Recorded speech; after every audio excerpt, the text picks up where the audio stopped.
الليلة كانت حالكة سواد، والصحراء تمتد بلا نهاية، تتنفس همسات الرياح العاتية بين الكثبان الرملية، كأنها تحذر مسافرين من خطر كامن في العتمة.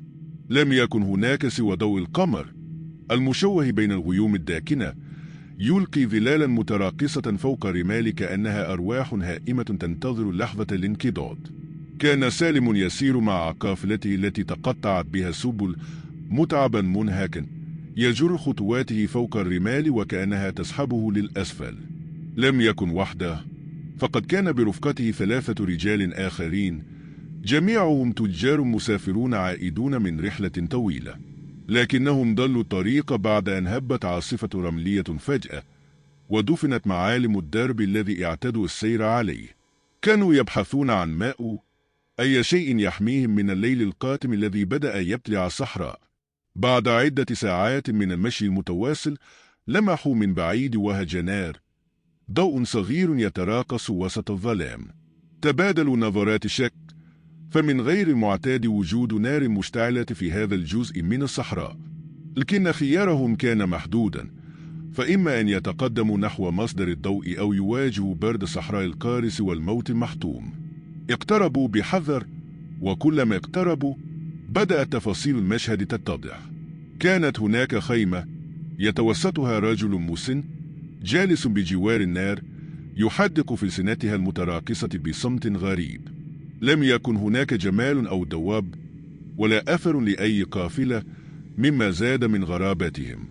السلام عليكم أيها الشيخ، نادى سالم بصوت ثابت رغم شعوره بعدم الارتياح. رفع الرجل رأسه ببطء، وعيناه تلمعان بانعكاس اللهب. كان وجهه شاحبا، سكوكه العميقة تروي حكايات عمر طويل ومجهول. بعد لحظة من الصمت ابتسم ابتسامة باهتة وقال: وعليكم السلام، أنتم تائهون في الصحراء؟ أومى الرجال برؤوسهم، فنهض الرجل مشيرا لهم بالجلوس وكأنه كان يتوقع وصولهم. جلسوا حول النار ممتنين للدفء الذي بدأ يتغلغل في أجسادهم المتعبة. هذه الأرض ليست كما تبدو، قال الشيخ بصوت خافت، وعيناه تراقبان وجوههم كأنه يبحث عن شيء ما. تبادل التجار نظرات سريعة، ثم سأل راشد، وهو أحد الرجال الذين كانوا برفقة سالم: ماذا تعني؟ خفض الشيخ صوته أكثر، كأنه يخشى أن يسمعه أحد. هناك مخلوقات ليست بشرا تتجول في الليل بين هذه الرمال.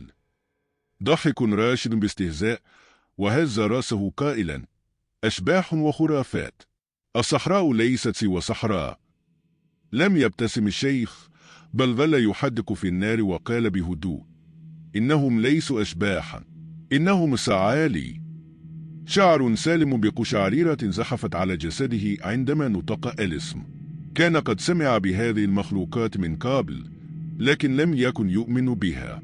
كانت الحكايات تقول أن سعالي هم كائنات تتخذ شكل البشر، لكنها عندما يحل الليل تتحول إلى وحوش ضارية تقتات على لحم البشر. فجأة تعالى صوت صرخة بعيدة في الصحراء، حادة ومخنوقة، كأنها صوت شخص يسحب إلى أعماق الجحيم. توقف الجميع عن الكلام، عيونهم توسعت بالرعب، وآذانهم متشنجة تستمع لأي حركة في الظلام. لقد بدأت الصيد، تمتم الشيخ بصوت بالكاد يسمع. في تلك اللحظة انطفأت النار فجأة. الظلام كان كاملا، لم يعد هناك شيء سوى أنفاسهم المتسارعة ودقات قلوبهم المرتجفة. شعر سالم بحركة خلفه، لم يكن هناك ريح، لكن الرمال كانت تتحرك. أحس بنفس دافئ على رقبته، كأن أحدا يقف خلفه مباشرة.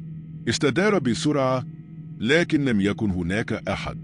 ثم وبلا سابق إنذار شعر بشيء يسحبه من قدمه.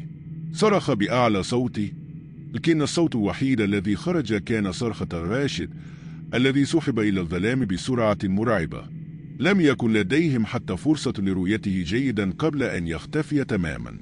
اركضوا، صاح الشيخ قافزا من مكانه.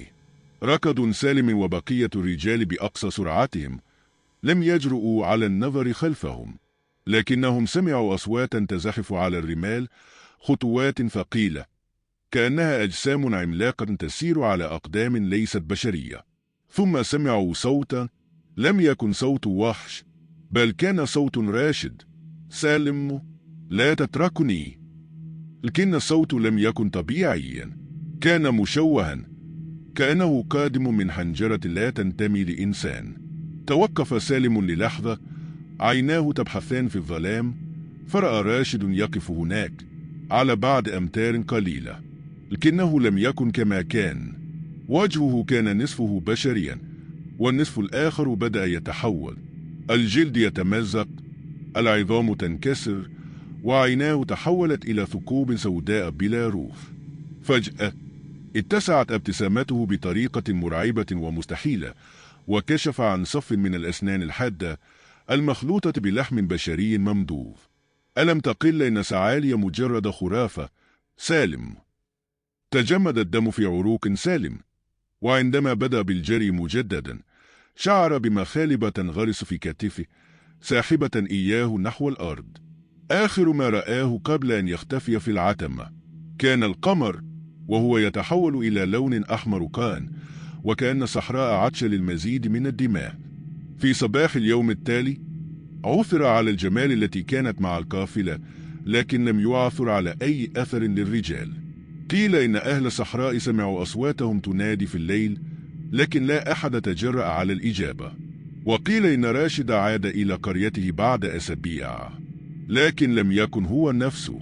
ومنذ ذلك اليوم إذا كنت تسير في الصحراء ليلا فلا تتوقف إذا سمعت صوتا يناديك باسمك.